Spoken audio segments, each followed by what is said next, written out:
Hello Devis വ്ലോഗിലേക്ക് എല്ലാവർക്കും സ്വാഗതം. അപ്പം 3-4 ദിവസത്തിൻ്റെ പനിയൊക്കെ കഴിഞ്ഞതിന് ശേഷം ഇന്ന് ഞാൻ വീഡിയോ എടുക്കണത് കേട്ടോ. നല്ല കാര്യമായിട്ട് തന്നെ പനിച്ചു, നല്ല കടപ്പനിയായിരുന്നു. ആൻറ്റിബയോട്ടിക് സ്റ്റാർട്ട് ചെയ്താലേ മാറുള്ളൂ എന്നുള്ളൊരവസ്ഥ വന്നിട്ട് ഡോക്ടറിനെ കാണിച്ച് ആൻറ്റിബയോട്ടിക്കൊക്കെ സ്റ്റാർട്ട് ചെയ്ത് ഇന്ന് ഞാനൊരു ഉണർവായിട്ടുണ്ട്. ഇന്ന് എനിക്ക് ഓക്കെ ആയി വരുന്നുണ്ട്. അപ്പോൾ ഈ 3-4 ദിവസം എന്ന് പറഞ്ഞാൽ പനി സ്റ്റാർട്ട് ചെയ്യുന്ന ടൈം മുതൽ ഇന്നലെ നൈറ്റ് വരെയും ഫുഡൊന്നും വലിയ കാര്യമായിട്ട് ഞാൻ കഴിച്ചിട്ടില്ല. കാരണം എനിക്ക് കഴിക്കാൻ തോന്നുന്നില്ല, കിടക്കണം തന്നെയായിരുന്നു. മെഡിസിൻ ഇങ്ങനെ കഴിക്കുന്നുണ്ടെന്നല്ലാതെ അതിന് വേണ്ടിയിട്ടുള്ള ഫുഡൊന്നും ഞാൻ കഴിച്ചിരുന്നില്ല. അങ്ങനെ ചെയ്യാൻ പാടില്ല ശരിക്കും, പക്ഷെ എനിക്ക് പറ്റുന്നുണ്ടായിരുന്നില്ല കഴിക്കാനായിട്ട്. അപ്പം ഞാൻ ഇന്ന് രാവിലെ പക്ഷെ നമ്മളെന്തായാലും വയ്യാന്ന് പറഞ്ഞിട്ട് ഞാൻ ശരിക്കും മിസ് ചെയ്യാണ് എൻ്റെ ചൈൽഡ്ഹുഡ്. എന്ന് വെച്ച് കഴിഞ്ഞാൽ നമുക്കൊന്ന് പനിയൊക്കെ വന്നു കഴിഞ്ഞാൽ നമ്മുടെ മുന്നിലേക്ക് എല്ലാ സാധനങ്ങളും ഇങ്ങനെ എത്തും, നമ്മളിങ്ങനെ കിടന്നാൽ മതി. അപ്പോഴും നമുക്ക് വിശപ്പും കാര്യങ്ങളൊന്നും ഇല്ലെങ്കിലും അമ്മ എന്ത് ചെയ്യും, അത് നിർബന്ധിച്ച് നമുക്ക് തരും. നേരത്തിന് മരുന്നും കാര്യങ്ങളൊക്കെ ആയിട്ട് നമുക്കെല്ലാം ചെയ്തു തരും. നമുക്കൊരു പണിയൊന്നും ചെയ്യേണ്ട ആവശ്യമൊന്നും ഇല്ലല്ലോ.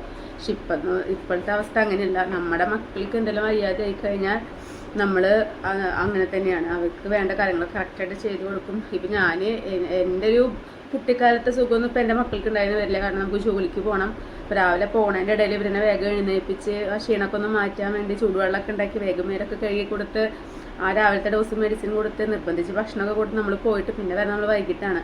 പക്ഷെ ആ രാവിലത്തെ ആ ഒരു മരുന്നും ഫുഡാണ് ശരിക്കും അവർക്ക് കിട്ടുന്നുണ്ടാവുള്ളൂ. പിന്നെ ഉച്ചയ്ക്ക് ഇപ്പോൾ അവരോട് നിർബന്ധിച്ച് അങ്ങനെ ആരും കൊടുക്കാനുണ്ടാവില്ല. വേറെ ഒന്നുമല്ല, അവരെന്നെ ഒരു പരിധിനപ്പുറം നമ്മളെപ്പോലെ ആരും നിർബന്ധിക്കില്ല.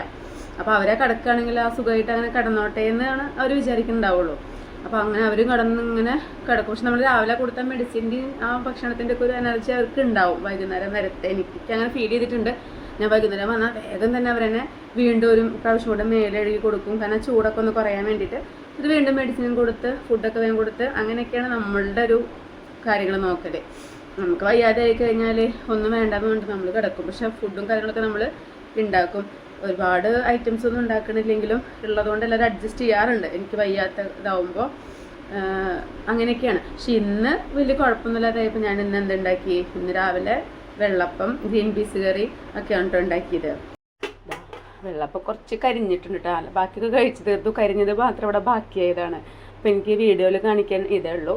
പക്ഷെ ഇത് മാത്രമേ കരിഞ്ഞിട്ടുള്ളൂ കേട്ടോ. പിന്നെ ഗ്രീൻ പീസ് കറിയും കൂടെ ഇന്ന് രാവിലെ ഞാൻ 2 വെള്ളപ്പം ഗ്രീൻ പീസ് കറിയൊക്കെ കഴിച്ചിട്ടുണ്ടായിരുന്നു കേട്ടോ. പിന്നെ ഞാൻ തണ്ണിമത്തൻ ജ്യൂസ് അടിച്ചു വെച്ചിട്ടുണ്ടായിരുന്നു. ഞാൻ ഇടയ്ക്ക് ഇങ്ങനെ കുടിക്കുന്നുണ്ടായിരുന്നു കേട്ടോ. കുറച്ച് തണുപ്പില്ലാതെ കുടിക്കാൻ ഇഷ്ടമല്ല. എന്നാലും ലൈറ്റായിട്ട് ഞാൻ തണുപ്പിച്ചിട്ടുള്ളൂ. കാരണം എനിക്ക് പേടിയുണ്ട് ഇനി ഈ പോയ അസുഖമൊക്കെ തിരിച്ച് വേഗം വരുമോയെന്ന്.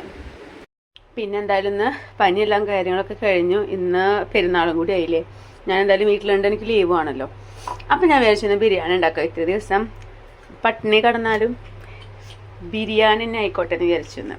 അപ്പം ഇന്ന് ബിരിയാണിയൊക്കെ ഉണ്ടാക്കിയിട്ടുണ്ടായിരുന്നു കേട്ടോ. സാലഡ് ഉണ്ടാക്കിയിട്ടുണ്ടായിരുന്നു.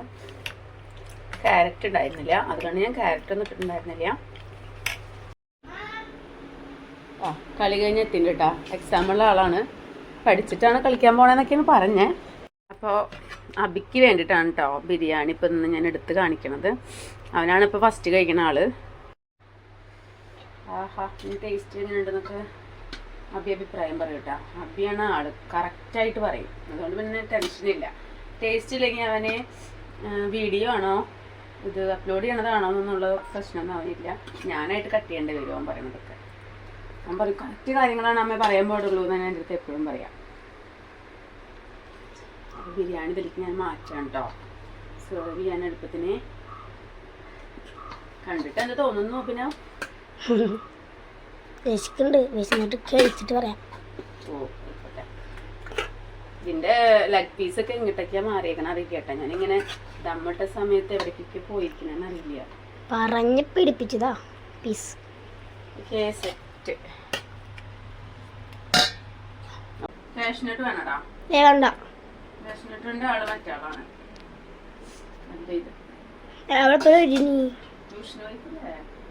ഞാൻ കളിക്കാൻ പോട്ടാ. എത്ര പീസ് വേണം? അതോ അല്ല അബി അതൊന്നും വിളിച്ചുകൊണ്ട് എനിക്ക് കംപ്ലൈന്റ് ആവരുത്. വലിയ പീസ് സലാഡ് കൂടെ കഴിച്ചാൽ അടിപൊളിയായിട്ടാ. അച്ചാറില്ല. അച്ചാറ് നാരങ്ങ വേണ്ട വേണ്ട വേണ്ട ഇതല്ല. വേണ്ട വേണ്ട ഇല്ല. ഇതിലൊരു കഞ്ചിന് കിടക്കട്ടടാ. ഇത് ഞാനേ ഉണ്ടാക്കിയ നാരങ്ങയല്ല, മാങ്ങ അച്ചാറാണ്. പപ്പടം വേണോ? അപ്പുറം വേണ്ട. അപ്പം നമ്മുടെ ഇന്നത്തെ ഉച്ചത്ത് പോകണോട്ടാ. ബിരിയാണി, സലാഡ്, മാങ്ങച്ചാറ്. ഉച്ചത്തെ സ്പെഷ്യൽ ഊണാണോ അത്? അല്ല സ്പെഷ്യൽ, പെരുന്നാളിന്റെ സ്പെഷ്യൽ. യെസ്. അപ്പൊ കഴിച്ചോളൂ കേട്ടോ. അപ്പൊ കഴിച്ചിട്ട് വരാട്ടോ. ചൂടുണ്ടാ?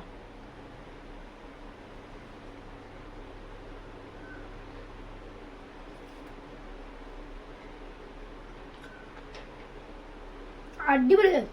കറക്റ്റ് ആണോ? സത്യമാണോ? നീ പിന്നെ സത്യേ പറയുള്ളൂ ഈ കാര്യത്തില്. ആ ചിക്കനൊക്കെ നല്ല നന്നായി ഇങ്ങനെ എടുക്ക്. വേണ്ട, ചിക്കനൊക്കെ നന്നായി എടുക്ക്, ഞാൻ കഴിച്ചോളാം.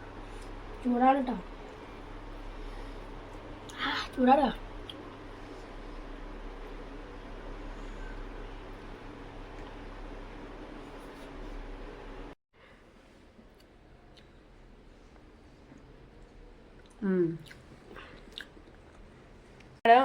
ട്യൂഷൻ കഴിഞ്ഞ് വരാണ്ട്, അതും കൂടെ ആയിട്ട് ഞാൻ പറയാം.